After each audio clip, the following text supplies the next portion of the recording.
Estados Unidos vuelve a mirar de frente a uno de sus fantasmas más oscuros, la violencia política. Un nuevo intento de atentado contra Donald Trump ha sacudido a la primera potencia del mundo y vuelve a colocar sobre la mesa una pregunta inquietante. ¿Qué le está pasando a la democracia norteamericana? Porque no hablamos solo de la seguridad de un presidente, ni siquiera de la amenaza concreta contra un dirigente político. Hablamos de algo mucho más profundo, de un país que se acostumbra a convivir con el odio, con la intimidación, con la idea de que la política puede resolverse a tiros. Y conviene decirlo desde el principio. Cualquier atentado merece una condena absoluta, siempre, sin matices, sin peros, sin cálculos partidistas. Quien intenta asesinar a un adversario no combate una idea, combate la democracia misma. Da igual quién sea la víctima, da igual cuál sea su ideología. La violencia política nunca tiene justificación. Nunca. Pero una democracia seria no puede limitarse a condenar el disparo. Tiene la obligación de preguntarse por qué alguien aprieta el gatillo. Tiene el deber de analizar qué clima social, qué degradación institucional, qué retórica pública convierte la violencia en una opción imaginable para algunos fanáticos. Y ahí es donde Estados Unidos tiene un problema gigantesco, porque la historia de la violencia política en América no empezó ayer, no comenzó con Trump, no nació en esta campaña, está incrustada en la propia biografía nacional. Desde el asesinato de Abraham Lincoln en 1865 hasta los de James Garfield, William McKinley o el propio John Fitzgerald Kennedy, desde el intento de asesinato contra Ronald Reagan hasta los ataques sufridos por líderes sociales como Martin Luther King o Robert Kennedy, magnicidios, atentados, violencia ideológica. La sangre ha acompañado demasiadas veces la vida pública estadounidense, pero lo de hoy, lo de este fin de semana, tiene un ingrediente nuevo y más inquietante: la polarización total. Una fractura nacional que supera probablemente cualquier cosa conocida en las últimas décadas. Estados Unidos ya no discute, se odia. Ya no debate, se demoniza. Ya no compite políticamente, se contempla al adversario como una amenaza existencial. Y eso en un país con más armas que ciudadanos es una combinación explosiva. Porque no hablamos de una sociedad cualquiera. Hablamos de una nación donde millones de personas tienen acceso inmediato a armamento de enorme capacidad letal. Donde la segunda enmienda se ha convertido para muchos en una religión civil. Donde cualquier perturbado, fanático o radicalizado puede convertir una obsesión política en una masacre en cuestión de minutos. La pregunta entonces es inevitable: ¿quién alimenta esa polarización? Trump dice que son los demócratas. Trump dice que es de izquierda. Trump dice que son los medios, los jueces, las universidades, los inmigrantes, los globalistas, los burócratas, Europa. Trump siempre necesita un enemigo, siempre necesita señalar a alguien, siempre necesita fabricar una amenaza para presentarse él como salvador. Pero la verdad es otra. El gran incendiario de la política estadounidense se llama Donald Trump.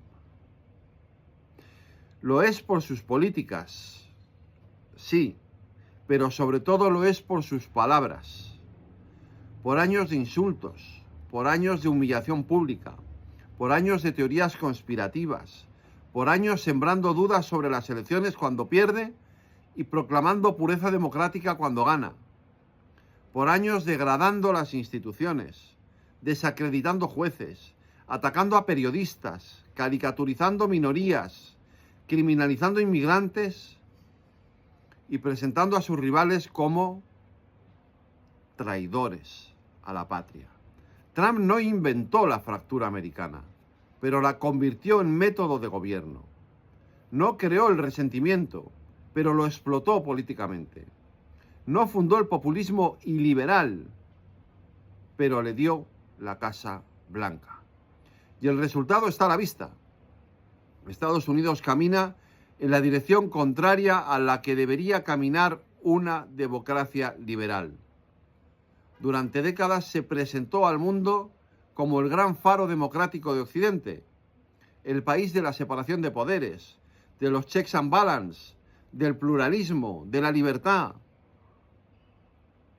con todas sus contradicciones, sí, con todos sus errores también, pero con una arquitectura institucional admirada en buena parte del planeta. Hoy ese faro parpadea y a veces parece apagado. Lo que emerge es otra cosa, una democracia vaciada desde dentro, un sistema donde las reglas solo valen si benefician al líder, un régimen donde la lealtad personal pesa más que la ley, donde la religión se instrumentaliza políticamente, donde el fanatismo partidista sustituye al patriotismo constitucional, donde la verdad objetiva se diluye entre propaganda y redes sociales. Eso tiene un nombre: deriva iliberal. Y cuando una democracia liberal se vuelve iliberal, el siguiente paso puede ser la autocracia. No siempre llega con tanques en la calle, a veces llega con urnas, con decretos, con tribunales colonizados, con medios amedrentados y con ciudadanos convencidos de que solo un hombre puede salvar a la nación. La historia europea debería haber vacunado al mundo contra eso. Pero parece que no aprendimos lo suficiente. Por eso preocupa tanto la escalada actual. Porque la violencia política rara vez aparece sola. Suele ser el síntoma visible de una enfermedad más profunda: la deslegitimación del otro. Cuando millones de personas creen que su rival no es simplemente alguien equivocado, sino alguien maligno, entonces cualquier exceso empieza a parecer tolerable. Y ahí reside el mayor peligro. No solo que disparen contra Trump, no solo que ataquen a dirigentes demócratas o republicanos, no solo que aumenten los episodios violentos. El verdadero peligro es que una parte creciente del país empiece a contemplar un conflicto civil como algo posible e incluso deseable. Y no son pocos los analistas que ya hablan abiertamente de esa hipótesis. Puede sonar exagerado, puede sonar alarmista, ojalá lo sea, ojalá me equivoque, pero cuando un país normaliza milicias armadas, cuando convierte cada elección en una batalla final, cuando cuestiona de antemano los resultados electorales y cuando el líder más poderoso insinúa que solo perderá si le roban, entonces todas las alarmas están justificadas. Y hay una sospecha todavía más perturbadora: que el caos no sea un accidente, sino una estrategia, que la tensión permanente, la movilización furiosa y el enemigo interno formen parte de un cálculo político, que provocar una crisis institucional sirva para justificar medidas excepcionales, que el miedo permita concentrar poder, que el desorden sea la coartada del autoritarismo. Trump sabe que unas elecciones de medio mandato adversas limitarían su poder. Sabe que una derrota legislativa abriría investigaciones, bloqueos y desgaste. Sabe que el reloj político corre y sabe también que los líderes con pulsión autoritaria prosperan cuando la sociedad tiene miedo.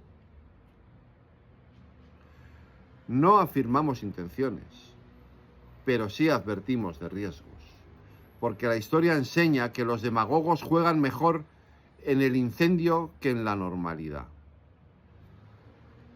Estados Unidos aún está a tiempo de corregir el rumbo. Tiene instituciones fuertes, tiene jueces independientes, tiene prensa libre, tiene sociedad civil vibrante, tiene millones de ciudadanos decentes en ambos partidos que rechazan la violencia y creen en la democracia.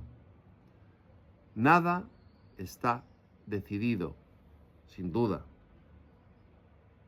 Pero el tiempo corre. Y cada atentado, cada insulto deshumanizador, cada mentira electoral, cada llamamiento a la revancha, cada guiño al extremismo empuja al país un poco más hacia el precipicio. La gran nación que derrotó totalitarismos, que lideró el mundo libre y que simbolizó durante generaciones una idea de libertad, no puede resignarse a convertirse en una república crispada dominada por el miedo.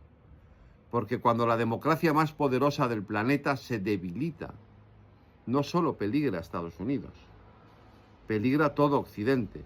Y porque ninguna democracia sobrevive mucho tiempo cuando la política deja de decidirse con votos y empieza a dirimirse con balas.